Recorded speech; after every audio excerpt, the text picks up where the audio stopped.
If we got together all of the quote-unquote smart people and we put them all in this beautiful, idyllic place, they can think up utopian dreams that then can be, from the top down, implemented by hoi polloi, the many. If you don't know what Davos is, don't worry about it. It's not that important in some ways. I mean, it's not doing a lot of good for the rest of us. But it is important because it has aspirations that are quite dangerous.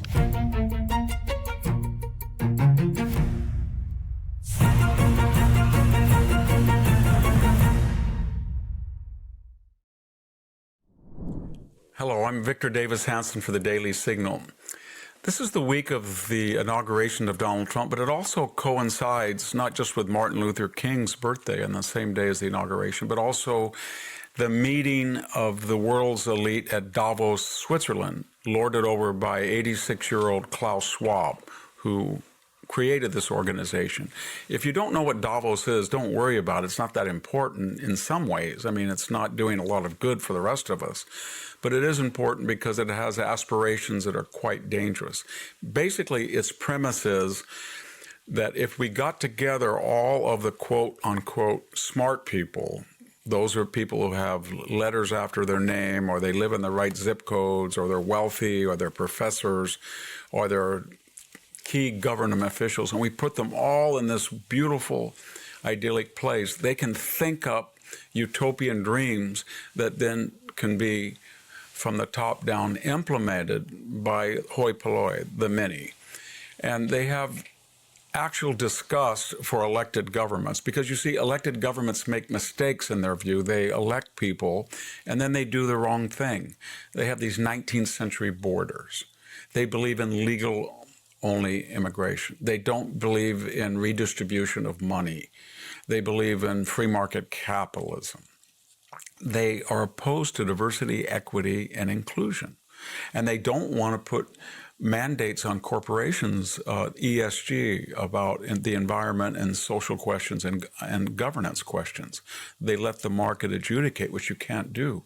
Now, the reason that they're really angry this week is Donald Trump was elected in the United States, and he is a Jacksonian populist nationalist who believes that the U.S. Constitution and the creation of this last great hope for Earth is unique and singular, and he trusts it and its Constitution more than he does these Davos international organizations, who, remember, are not elected by anybody. They're appointed. So Donald Trump immediately got out of the International Criminal Court.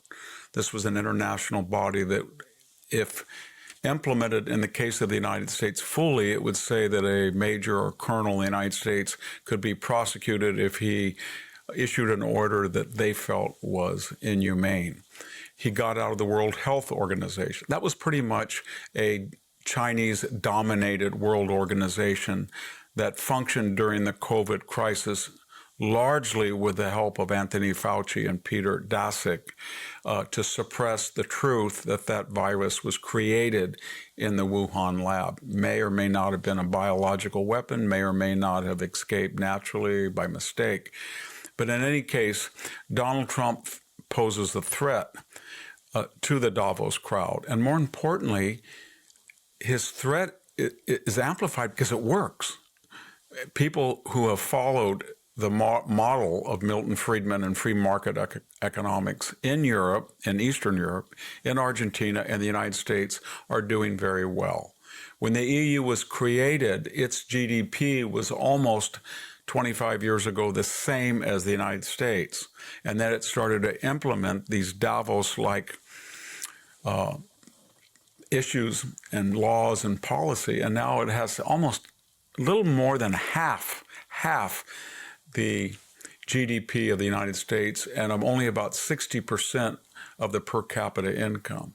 So the people at Davos know that their socialist, globalist model doesn't work, and they know that people don't want to listen to them anymore, because when people adopt these views, their economy slows, they get poor, their borders are overrun, illegal immigrants come and cannot be assimilated or integrated, and the people feel they have less security, prosperity, and freedom.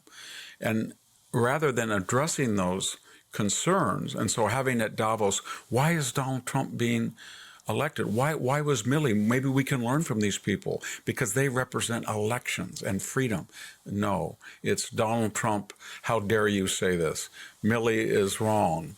And so they too, as I've said in an earlier broadcast, they have forgotten nothing and learned nothing. And each year Davos becomes more and more irrelevant, and the people who oppose them and put their trust in the people, in the U.S. Constitution, in freedom and individual liberty do better and better.